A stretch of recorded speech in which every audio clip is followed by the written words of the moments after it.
Okay.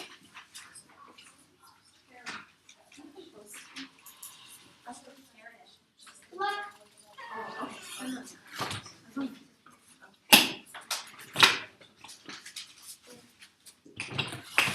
Speak slowly. Thanks.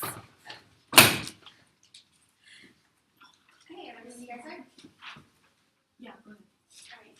Are you ready? Alright, I'm gonna begin right now. I strongly affirm today's resolution that the USFG should implement a policy to add body cameras to police. I'll begin by going over our framework and definitions for today's debate, then move on to our other contentions. The actor in today's plan is the United States federal government. The timeframe is as soon as possible. Our funding is the inactive F-35 fighter jet program, which can supply up to $400 billion for use on grants and administration. Our plan text is to implement policy requiring local, state, and federal police to add body cameras to forces. Going with some quick definitions, the only word that really needs to be defined in today's resolution is body cameras, which we define as small cameras with microphones that police can wear on their collars, caps, glasses, with a long-lasting battery with a 30-second temporary memory that can be used to record incidents leading up to the incident question. This is according to Cambridge University. Yes? So are these body cameras going to be on at all times? They're going to be off as a cost-saving measure, but like I mentioned, the temporary battery allows them to also take note of pertinent events while not recording. Our first contention is that it helps reduce the use of force, because wearing these body cameras encourages police officers to reduce excessive use of force, which can save lives and also unnecessary harm to citizens. A comprehensive field study done by Cambridge University in April of 2013 found that use of force was drastically reduced when wearing body cameras. The results showed that 60% less force while wearing the cameras happened. The idea behind all of this, though, is that it's perceived social surveillance. For instance, we can also see this effect by how most people don't run stoplights in broad daylight. Use sharply rises after 11 p.m. because people don't have the perception that others are watching them and judging their behavior. Dan Ariely also found the same result in his study, where she showed pictures of eyes to people, so communicating the idea of surveillance. And people drastically changed their behavior as a result. This perception that they're being watched by society as a whole has caused police officers to change their behavior. And we can get this effect of reducing force and helping citizens and saving them from unnecessary use of force and possibly death through implementing these body cameras. Because reducing police brutality also has a profound effect on minorities. One black man is killed every 28 hours by police and vigilantes, and that's only black men. That's only a small fragment of our population. To greatly reduce this death and needless injury, it's so completely clear that we need to implement this policy. Our second contention is that it helps police as well. This is for two reasons. The first of which is that it protects police officers from their fellow police officers. According to David Packman, who reported this on July 24, 2010, there's a stigma against reporting your fellow officers, whether it be for drug and alcohol violations, excessive use of force, traffic violations, and the like. Because of this, self-policing often does not work because people are too scared to admit that someone that they know has done something wrong for fear of backlash. Yes? Can you please explain how the body cameras would work? Because you said they wouldn't be turned on at all times, so exactly how would that work, like when's filming going to occur, etc.? Filming occurs when the officer chooses to turn on their camera, as you might expect. But like I mentioned earlier, the temporary memory is especially key because it records the events leading up to whatever incident the officer chose to turn on their camera for. So because of this, you get the context for the situation as well as the situation itself. That works in this situation because say you see your fellow officer drinking on duty. You would be able to turn on your camera and record them doing so. As a result, superiors could see the video footage instead of you needing to be present there giving testimony against your friend, your brother in arms. So because of this, we conclude that body cameras would have an effect on police self-policing. The second part of this is that it would reduce false allegations. Right now, there's a sort of witch hunt against police officers. According to the National Police Misconduct Statistics, only 1.2% of police officers will ever have an accusation of violence against them. That's an accusation, by the way, not proven. So that's a very tiny fragment that actually does anything wrong. And as a result, a lot of people are unfairly accused, well, not because society has an unfair perception of police officers. And requiring actual proof on the colors and the like would mean that officers would be able to either clear their name or show that they really are guilty. In Rialto, California, after cameras were implemented, many citizens declined to press charges. And in another study, was reported by the New York Times on April 6, 2013, after offered to be shown video evidence of a apparent police brutality incident, many citizens declined. In fact, virtually all of them simply left. So we're seeing that there are false allegations, and that's not fair because, as I said, about 99% of police officers are just doing their job, trying to serve and protect the country as a whole. Recently, a Minneapolis police officer was exonerated based on video evidence. Dawn O'Leary, the victim in question, or the victim, as I might add, said it was racially motivated.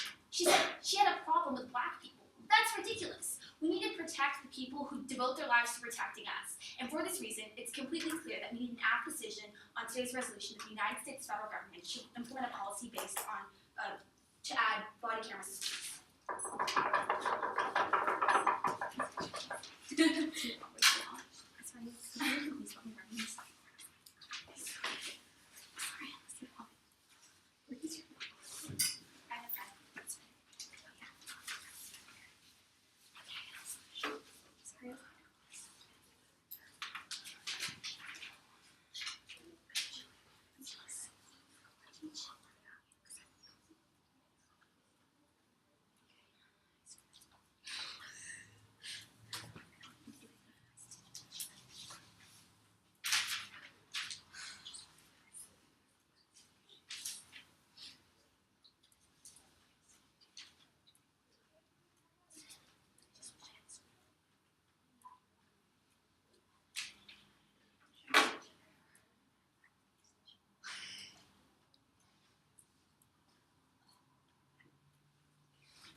So is everyone ready?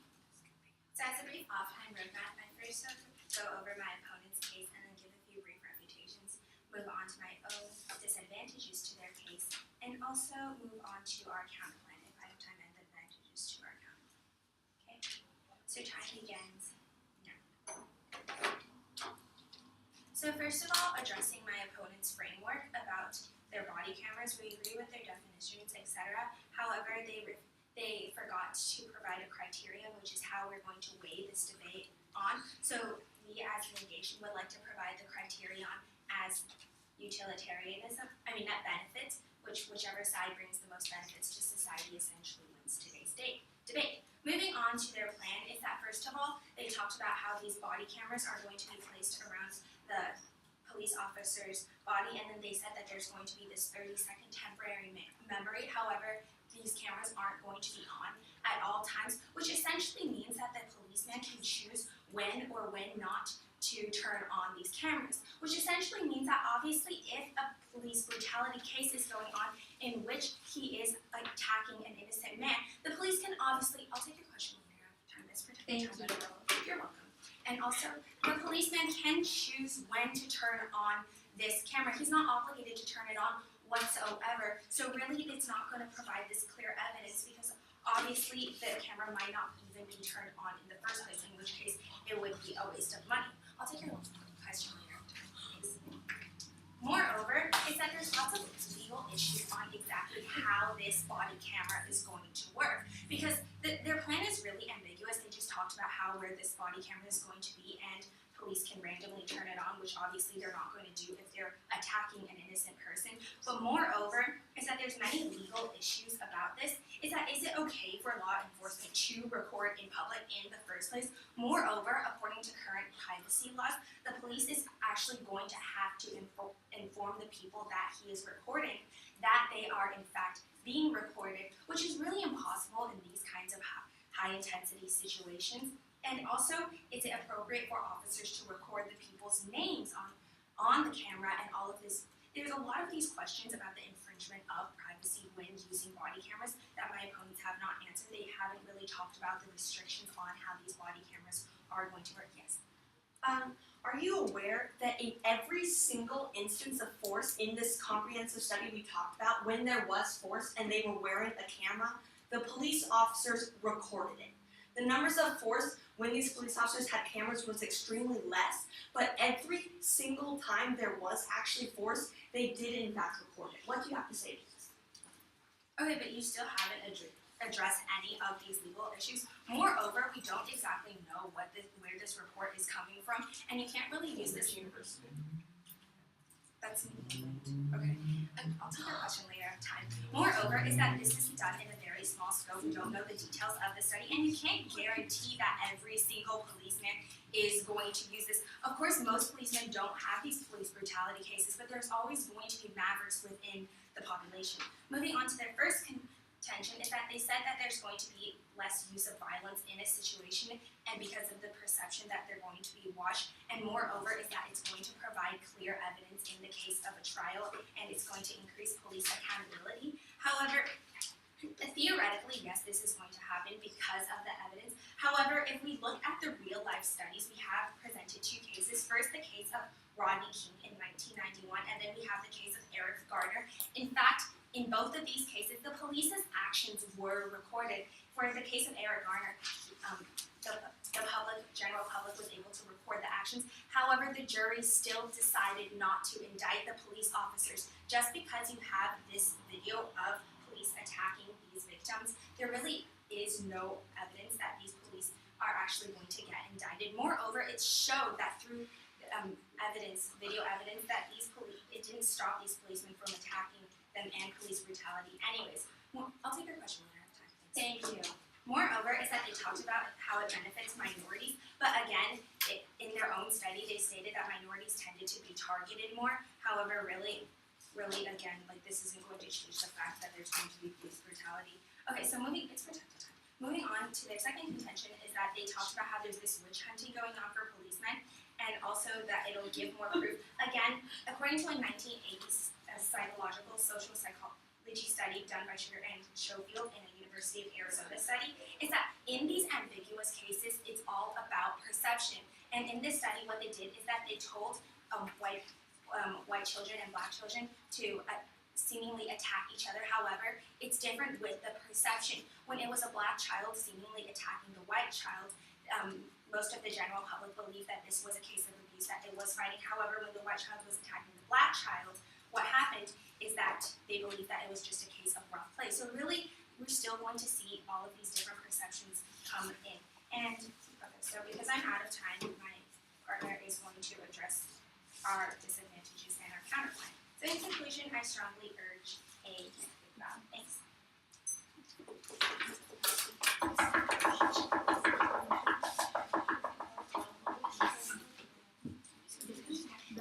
Yeah, she'll have to say the I would say you probably don't have time to say it. Yeah.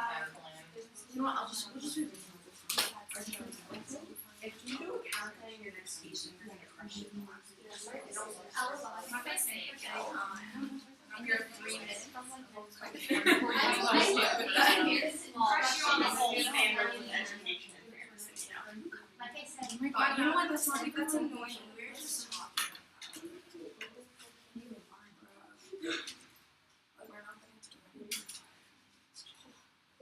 Everyone ready?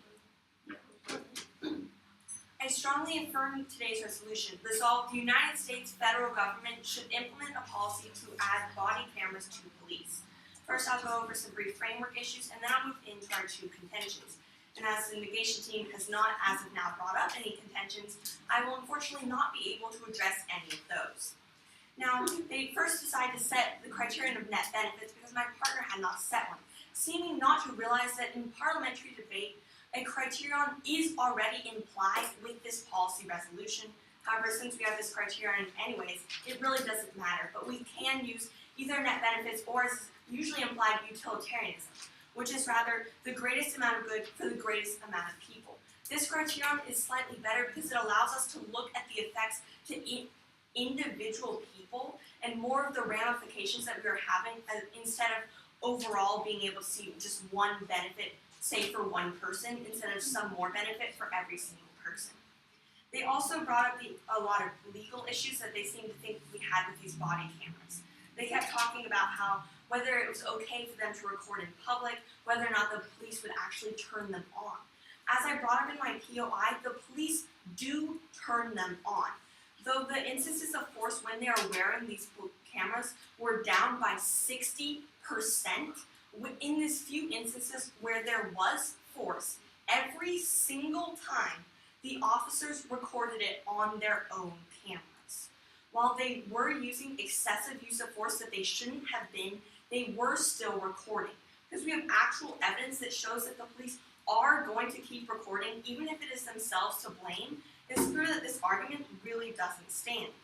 They also talked about, they kept saying how the police are using this force over and over, how they're not going to want to be seen attacking innocent civilians. Judge, my opponents are portraying the police as constantly trying to attack innocent civilians. This is not the case. The police are not going about just trying to attack innocent people. They're going about trying to do their duty, and sometimes, yes, they use too much force. And these body cameras help to encourage them not to use too much force. They aren't just out there trying to find people to kill. That's not what the police do. Yes? Doesn't your study contradict itself? Because first you talked about how it reduces the likelihood of the use of force, but then you said in your study that the policemen do use an excessive use of force, but at least they turn on their cameras. So In the study that I stated, as I've said before, I'll repeat for my opponent's benefit, the use of force was decreased by 60%. That is a drastic decrease. In the few instances where there was still some force used, because police are not perfect, there are still going to be some cases that are ambiguous. In all of those instances, it was recorded.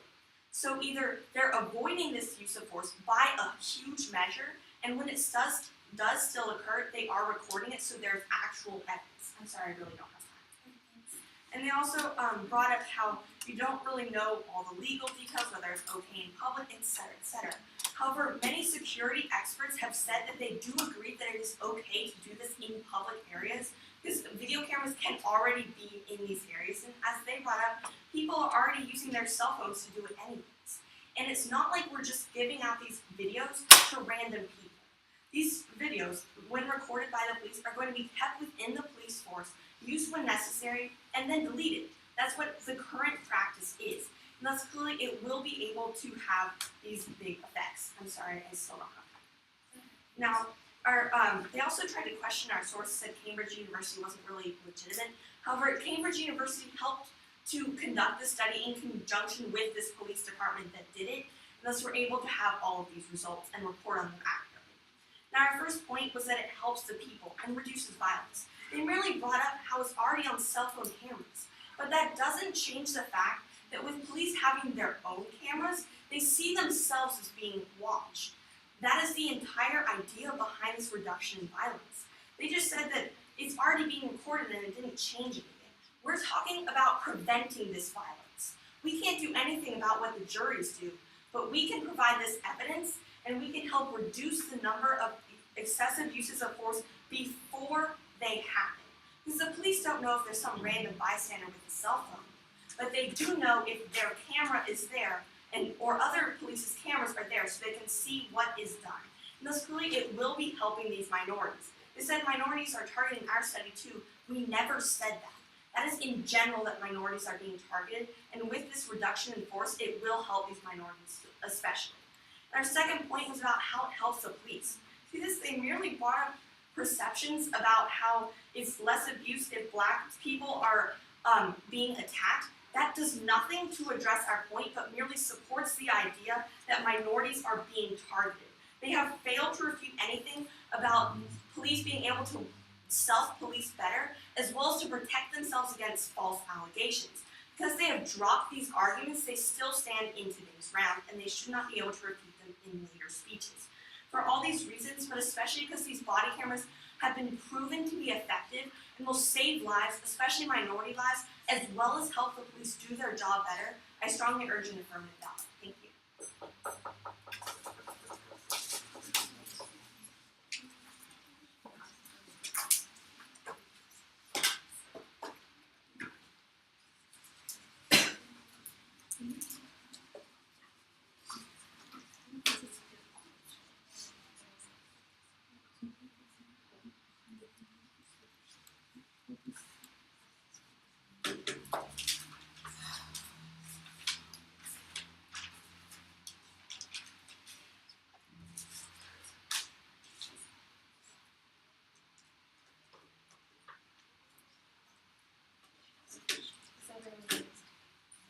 So as a brief off-time roadmap, I would first like to go over my opponent's case and then move on to our own disadvantages to their life.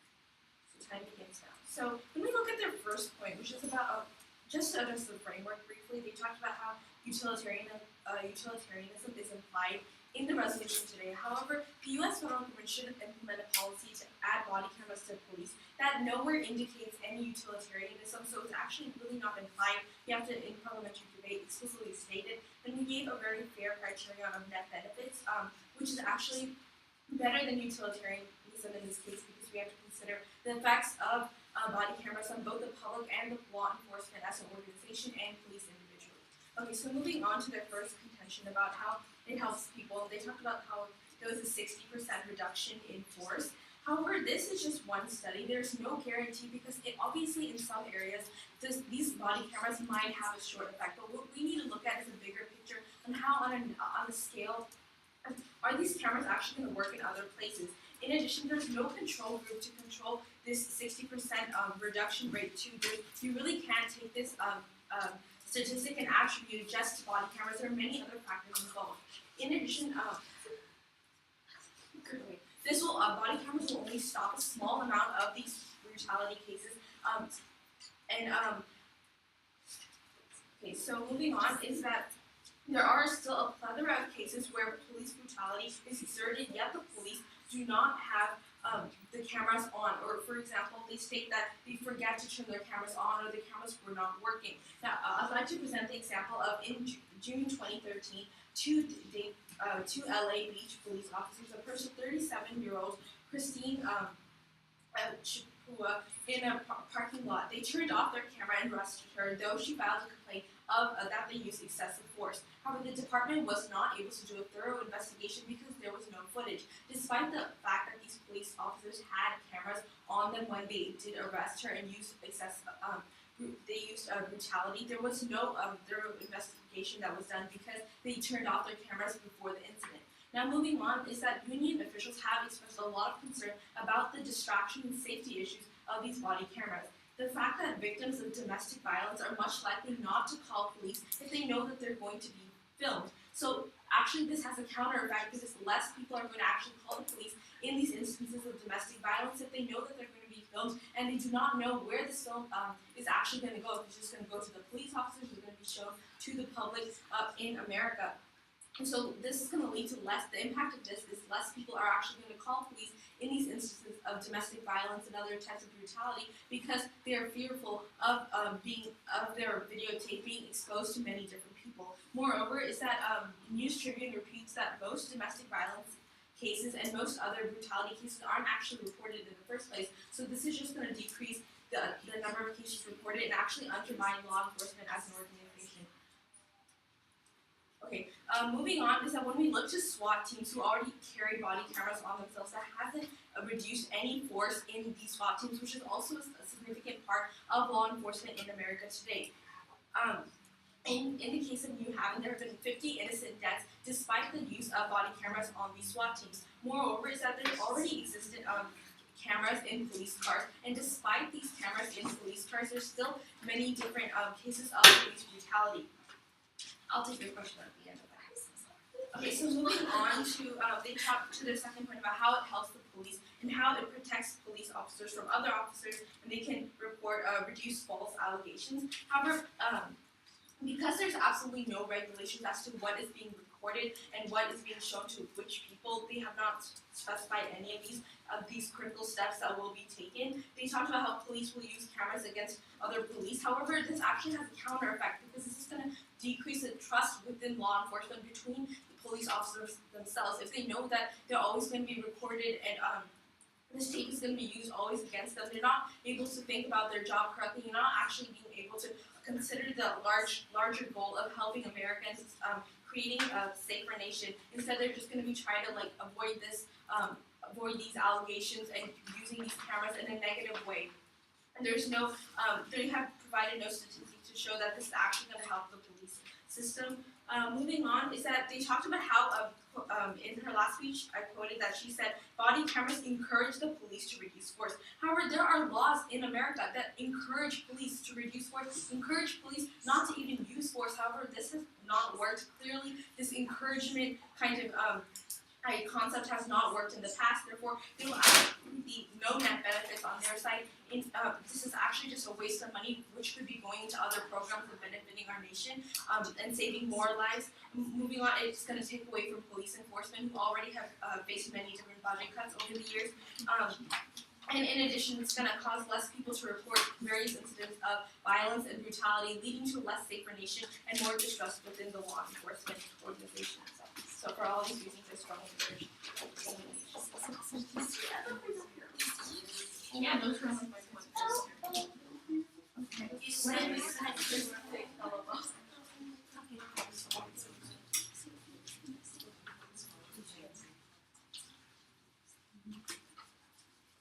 More solvency person is that.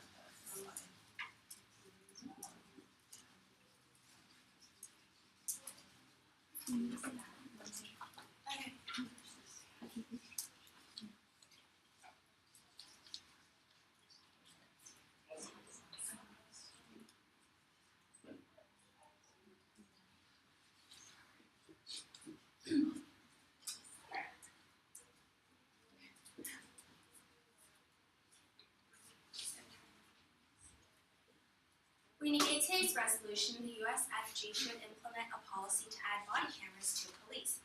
So fundamentally today we have to ask our questions this, is that will this $400 billion truly make a difference in American society, or will this money be better off put into another program in which it can make a better impact? So first I'd like to go over my voter issues to try and answer this question. My first voter issue is that of ambiguity. Is that in my first speech, I asked my opponents many questions. Is that exactly how is this body camera thing going to work? Are we going to require these policemen to turn on these cameras during a physical altercation? Exactly when do the policemen actually turn on these cameras? Is it okay for us to film the private people in these body cameras? Is it okay? There's all of these legal questions that my opponents really have not answered on exactly how this program is going to work. So we really can't judge how effective this program is going to work if we don't even know what's happening in this program. All they say is that we're going to provide $400 billion for policemen to put on body cameras, and they're going to turn it on because we have a study that says so. Moreover, is that their entire case shows why exactly we should not have body cameras, because entirely they presented exactly one study from the University of Cambridge in England, which really doesn't correlate to the United States, but it shows the lack of studies and evidence done on this issue. And it shows that simply we cannot spend $400 billion in this rash decision during an economic downturn, this $400 billion in this kind of rash decision when we have really no guarantees that this is going to work anyways. We have one study, but we don't have this proliferation of evidence, and this will be just a very quick decision without that much evidence to support it in the first place. We should wait and not implement this plan because we should have more guarantees. Moreover, is that my second voter issue is that of impacts. First of all, is that of the effectiveness of this program. They talked about how there is going to be less use of violence in a situation, and they again stated that study. We asked them exactly what the control of this study is. How do you know that there's going to be a 60% less violent situations when you don't even have a mode of comparison? Exactly what situation are you comparing to this to, and how can you guarantee that this study is going, that results of this study is going to translate into the entirety of the United States? Moreover, is that we provided evidence in which this does not occur. We provided solid real-life examples that has happened in American society. We talked about the Daytona Beach case in which they abused a woman. Moreover, in a parking lot. Moreover, we talked about how this is going to actually distract officials because of safety issues, etc., and also worrying about the camera. Moreover, is that they haven't addressed the question that police cars already have this camera, and this really has not changed anything. Just adding another camera really isn't going to change a lot of things. And then moreover is that they talked about how it's going to provide proof. However, the proof does not matter if it does not change the way that the courts happen. It's that fundamentally racial discrimination will still exist. It doesn't matter if there's proof or not. These police officers are not going to be held accountable for their actions. So it really doesn't matter if there's this filming of them abusing or police brutality. It's that fundamentally it's not going to change the fact that they're not held accountable for their actions and really not have an effect on society because they're not punished. So in conclusion, I strongly urge a negative ballot. Thanks. Sorry, I thought I had 5 minutes. You can go 4 minutes. Thank you. That will be a big help. Honesty is the best policy. What? I'm going to go get my coffee. I'm going to go. Alright, just with me.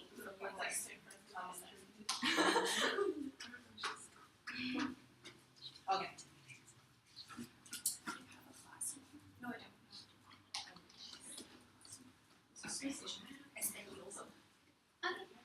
Is everyone ready? Yes. Sure. Thanks for telling me, Lilly. Alright, I'm going to begin my time now. None are so blind as those who will not see.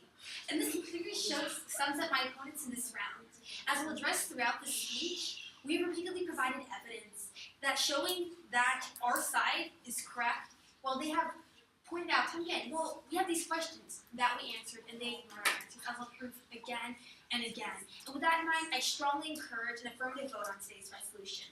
I'll begin by briefly refuting some points that my opponents brought up in their later speeches, and then move on to our own voting issues. I'll first address their reputation to our first contention. They mentioned Christina Chipua in LA, and how police turned off the camera before filming her. I have to point out, this is an anecdotal event. This is one isolated incident. I feel for Ms. Chipua, but the fact remains is that in actual studies, which did have control groups, by the way, and basically all the other studies conducted on this, nothing like this was found. It's sad to hear that one person had a terrible experience, but her experience does not negate the fact that we see a 60% reduction in police brutality after this. One woman cannot suddenly condemn those 60% of people who did not have incidents to more police brutality. Her experience does not outweigh that of everyone else. We're not perfect.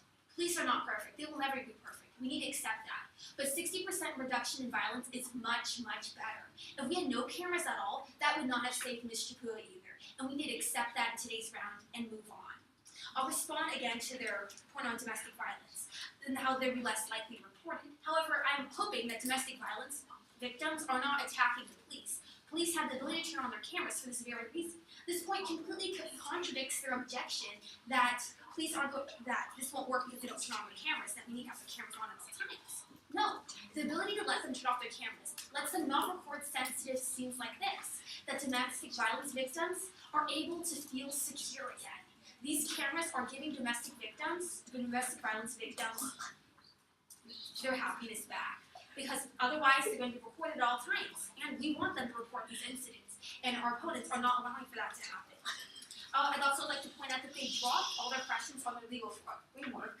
They dropped all our reputations to their questions about legal framework and then began to bring it up in their voting issues speech as an actual point. I'd like to address that while I'm on the members' speech.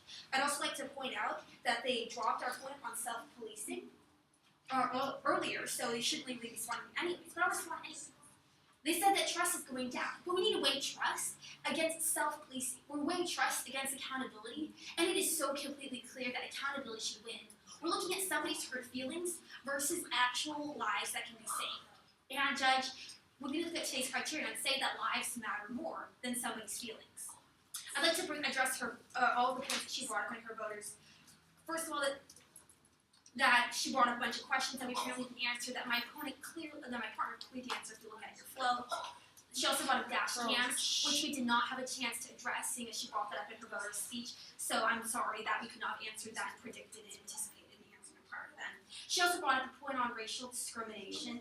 Again, we did not have a chance to respond to that. And like I mentioned in my case that it actually saved a black man from being persecuted by a white woman who hated black people. We're seeing actually the opposite in this case. They mentioned a nameless study, which we don't even know if they have a control group either there. And it's completely ridiculous to ignore all the evidence that we have.